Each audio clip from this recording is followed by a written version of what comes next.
iPhone 11 rumors and who is this phone for? What up YouTube? It's your boy Jermaine back with another video. This video, let's talk about some iPhone 11 rumors and more importantly, let's talk about who this iPhone 11 is for.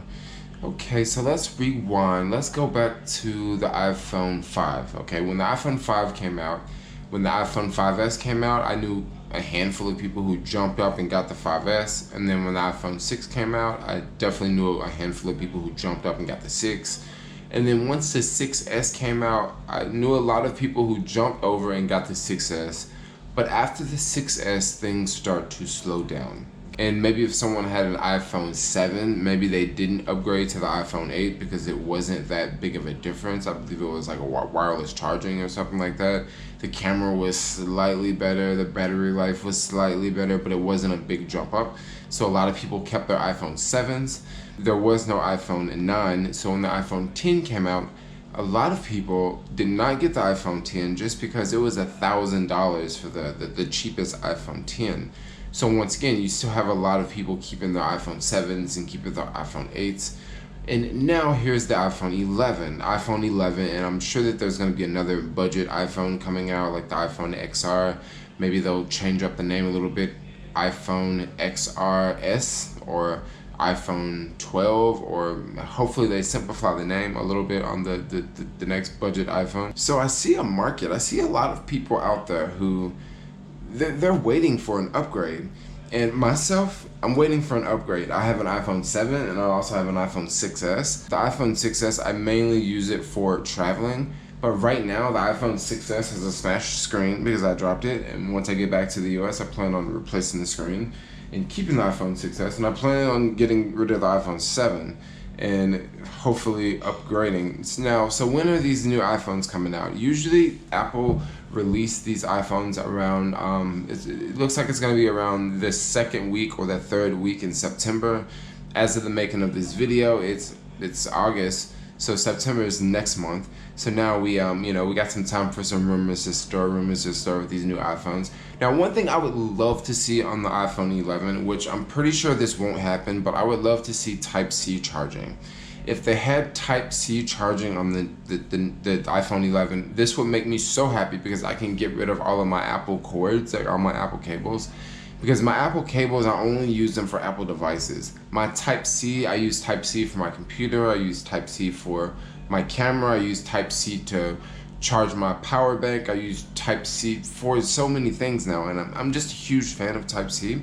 And I would love to, get rid of one extra charger in my bag and only have 2 chargers in my bag instead of 3 chargers. Right now, I always have to travel with 3 different chargers.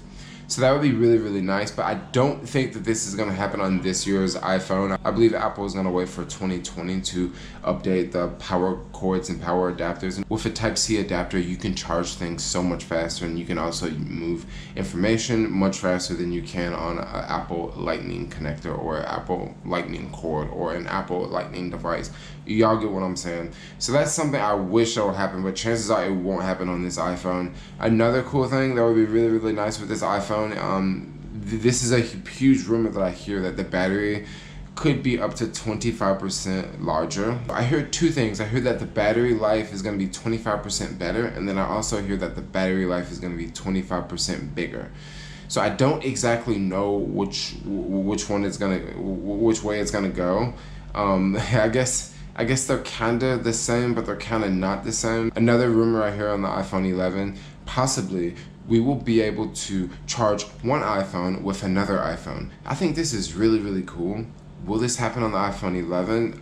I don't really know. That sounds like it would be difficult to pull off. That sounds like that would be something for an updated model, like a whole redesigned phone. The iPhone 11, I do not believe that this will be an entire remake. The front phone will probably look the same. The back of the phone, where the cameras are, will definitely change up. There's a lot of photos and a lot of rumors out there saying that the back of the camera is going to be much, much larger than what it is on the previous iPhones. It's going to be like this big, huge square. The only problem I see about the cameras being this big huge square is if you drop your iPhone and if you crack the back screen, instead of it being one individual lens and one individual lens and one individual lens, because this new iPhone 11 is rumored to have multiple cameras on the back. So, oh my gosh, there's supposed to be some really cool features with this whole camera on this new iPhone. But I wouldn't want to drop my iPhone 11 and I cracked this back glass on the back and now like my photos are jacked up. There are each one individual lens that could be a little bit different, but who knows, maybe it is each individual lenses underneath the iPhone glass. We don't really know yet. We haven't even seen the phone. It hasn't even been released. We only know rumors right now. These are all rumors in this video. These are all rumors, okay? Now let's talk about the pricing for the new iPhone 11. Unfortunately, there are US-China tariffs. The US are putting tariffs on Chinese goods. The Chinese are putting tariffs on American goods. And the iPhone is not exactly made in China, but it's assembled in China. Believe it or not, parts from iPhones come from multiple countries around the world. However, they are assembled in China. And since it's assembled in China, and since it's leaving China as a working device, it's pretty much made in China.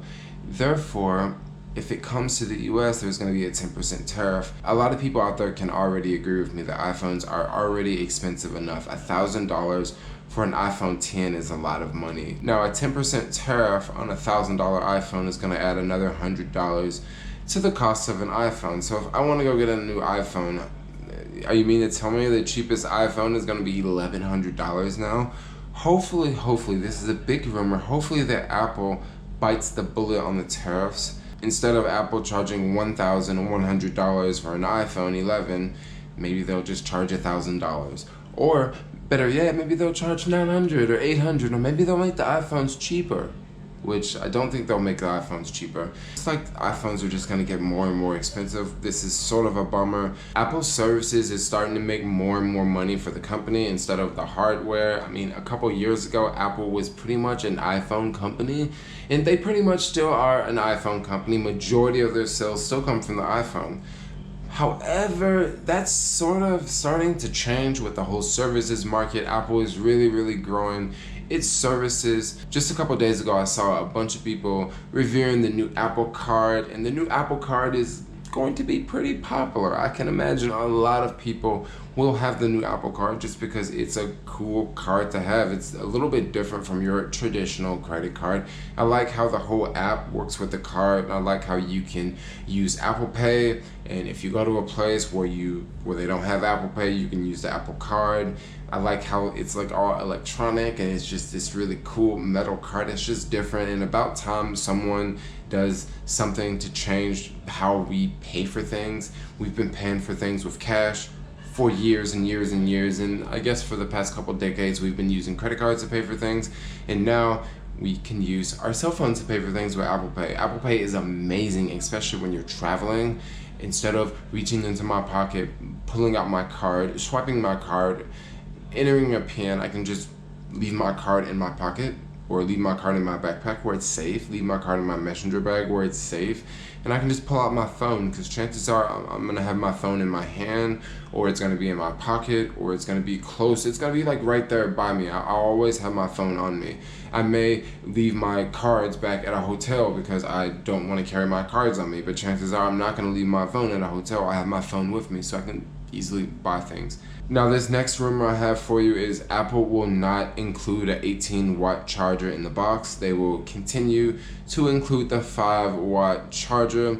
This is just really annoying, but then at the end of the day, I totally get it. Okay, you take a company like Apple, you buy the iPhone, and then you want wireless headphones. So you get AirPods, okay? After you get AirPods, you don't want to use a 5-watt charger. So now, of course, you want to charge your iPhone 11 faster. So what do? You have to pay extra, once again, for an 18-watt power adapter so you can charge your new iPhone faster. And why doesn't this 18-watt power adapter come in the box? So Apple can make a little bit more money off of you. That's why it doesn't come in a box. I think it would be amazing if the AirPods, the iPhone, and the 18-watt power adapter all came in the same box, and they can just charge $1,200, but now we can get like a bundle deal. Come on, Apple, hook your boy up with a bundle deal, right? Like Best Buy, you go to Best Buy, you get this, and you get that, and you get them together, you get a deal. Actually, I don't think Best Buy does it. I think some other place does that. Anyway, next. Of course, someone out there is going to say, what about 5G? Don't see 5G coming in 2019 on the iPhone 11s. Looks like Apple is going to let other companies roll out 5G first. Yeah, just like Apple does. They're going to let other companies do their thing, and then Apple will later roll out their version of 5G on the iPhones. But I really hope that they do this. Like, they better have 5G in 2020 on the iPhone 11s or iPhone. I can't be waiting to 2021. I may have to switch to some other smartphone, you know. So anyway, I thought I would make a video talking about some iPhone rumors, talking about who I think this iPhone is for. Now, as of the making of this video, it is Sunday. It's August 11th. I'm gonna go edit this video and upload this video to YouTube right now. Now, if you guys are not subscribed to my other YouTube channel, my travel YouTube channel, I want you to go over and check out a video on my travel YouTube channel. There's a video I made earlier today of me here in Skopje, Macedonia. And what this video is a little bit different. I'm gonna sort of do this on my travel channel.